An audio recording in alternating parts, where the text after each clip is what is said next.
नमस्कार, जय हिंद साथियों। जीके कंपटीशन लाइव में आप सभी का स्वागत करता हूं। आज का हमारा सेशन है भारतीय जनगणना पर आधारित कुछ महत्वपूर्ण प्रश्नों का इस वीडियो में हम डिस्कस करेंगे। तो आप अंतिम तक बने रहिए ताकि आपको भी इसका पूरी तरीक़ा से बेनिफिट मिल सके। आइए स्टार्ट करते हैं आज का क्लास। भारत में जनगणना का शुभारंभ कब हुआ? तो भारत में जनगणना का शुभारंभ सन 1872 में हुआ। अगला प्रश्न है, भारत में पहली जनगणना किसके शासनकाल में हुई? तो याद रखिएगा, लॉर्ड मेयो के शासनकाल में हुई। भारत में जनगणना कितने वर्ष बाद की जाती है? इसको आप सभी जानते हैं, 10 वर्ष बाद की जाती है। नियमित जनगणना की शुरुआत कब हुई? तो नियमित जनगणना की शुरुआत सन 1881 में हुई। अगला प्रश्न है, नियमित जनगणना किसके शासनकाल में शुरू हुई थी? तो लॉर्ड रिपन के शासनकाल में नियमित जनगणना शुरू हुई थी। भारतीय संविधान के किस अनुच्छेद द्वारा जनगणना करने का अधिकार केंद्र सरकार को दिया गया है? ये मोस्ट इम्पॉर्टेंट क्वेश्चन है, तो याद रखिएगा। 246 अनुच्छेद में भारतीय जनगणना करने का अधिकार केंद्र सरकार को दिया गया था, 246 अनुच्छेद में। अगला प्रश्न है, 2011 की जनगणना कौन सी जनगणना थी?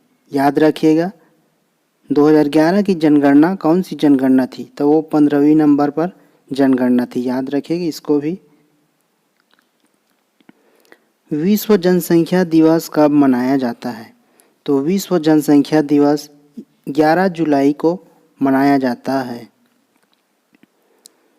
किस साल को जनगणना का महाविभाजक साल कहा जाता है? महाविभाजक साल सन 1921 को महाविभाजक साल कहा जाता है।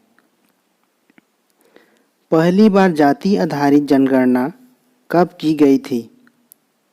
तो पहली बार जाति आधारित जनगणना सन 1931 को की गई थी। 1931 को की गई थी। किस साल को जनगणना का लघु विभाजक साल कहा जाता है? तो सन 1951 को लघु विभाजक साल कहा जाता है। 2011 की जनगणना के अनुसार भारत की कुल जनसंख्या कितनी थी? तो भारत की कुल जनसंख्या 2011 की जनगणना में 1,21,05,69,573 थी। सर्वाधिक जनसंख्या वाला राज्य कौन सा है?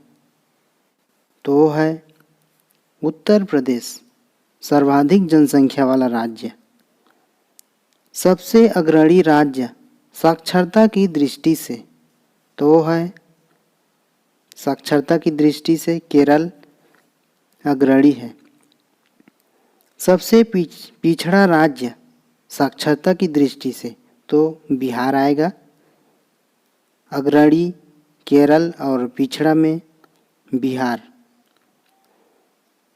सबसे बड़ा राज्य जनसंख्या घनत्व की दृष्टि से, तो है बिहार। सबसे छोटा राज्य जनसंख्या घनत्व की दृष्टि से, तो याद रखिएगा, अरुणाचल प्रदेश सबसे छोटा राज्य है जनसंख्या घनत्व की दृष्टि से। भारत के किस राज्य में महिलाओं की संख्या पुरुषों से अधिक है? तो केरल राज्य, महिलाओं की संख्या पुरुषों से अधिक है। भारत का सर्वाधिक नगरीकरण वाला राज्य है।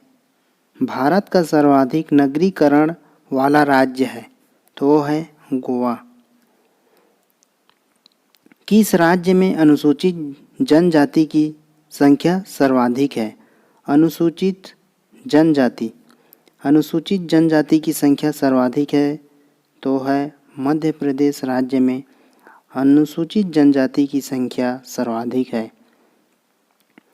जनसंख्या की दृष्टि से विश्व के बड़े देशों में भारत का कौन सा स्थान है?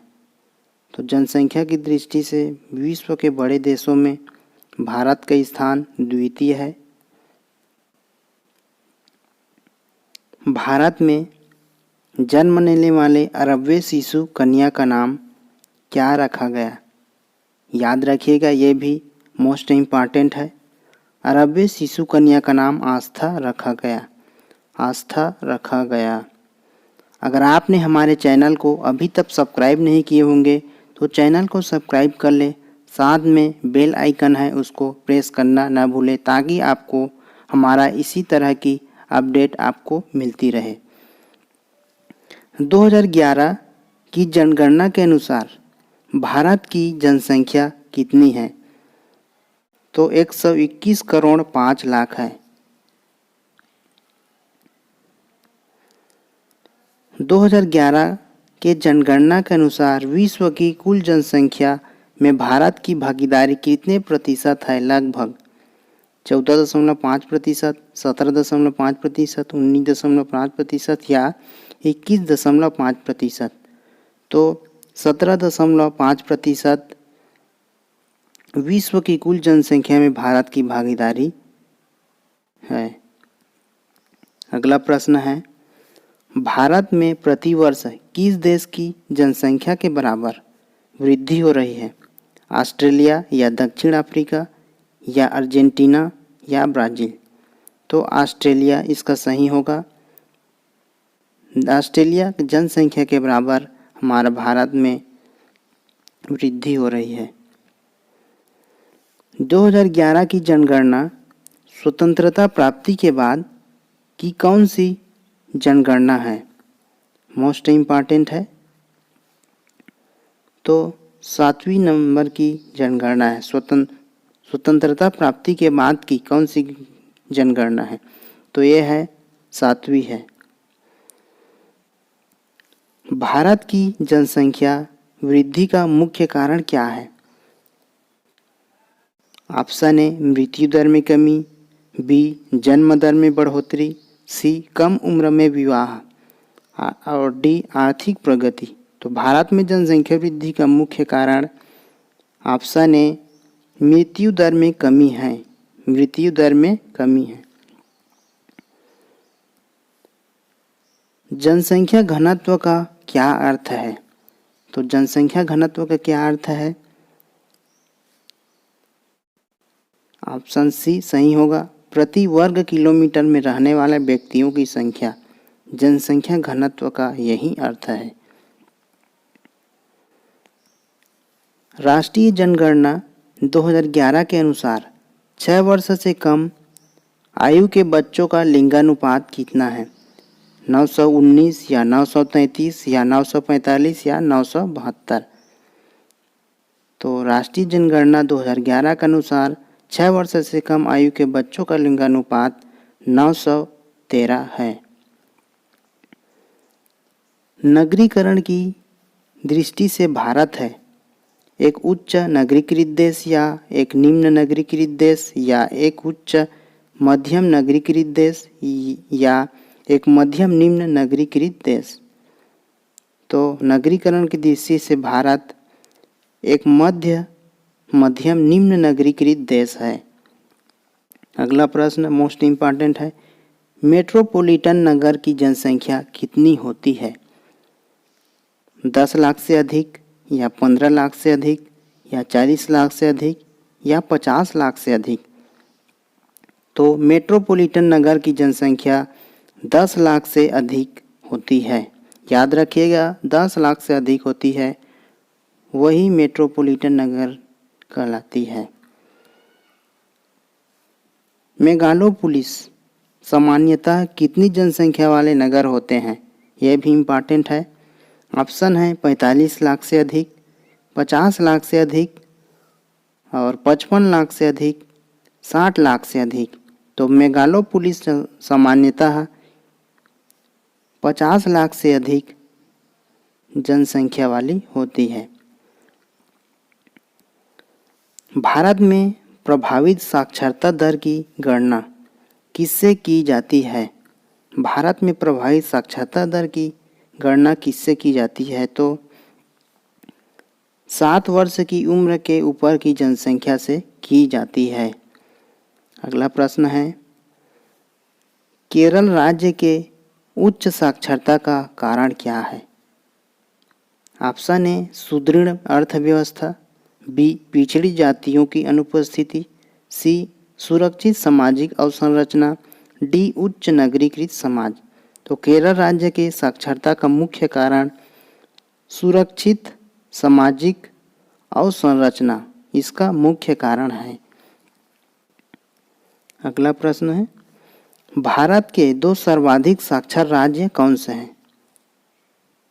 तो भारत के 2 सर्वाधिक साक्षर राज्य मिजोरम एवं केरल है।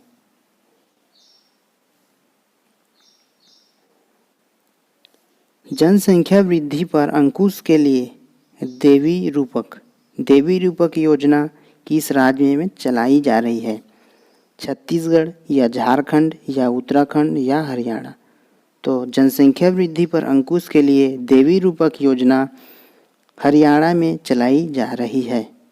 याद रखिएगा, हरियाणा में चलाई जा रही है देवी रूपक योजना जनसंख्या वृद्धि पर अंकुश के लिए। भारत के किस राज्य में ईसाई जनसंख्या का प्रतिशत सर्वाधिक है? गोवा, मिजोरम, केरल, मणिपुर। तो इसका सही उत्तर होगा मिजोरम। मिजोरम राज्य में ईसाई जनसंख्या का प्रतिशत सर्वाधिक है।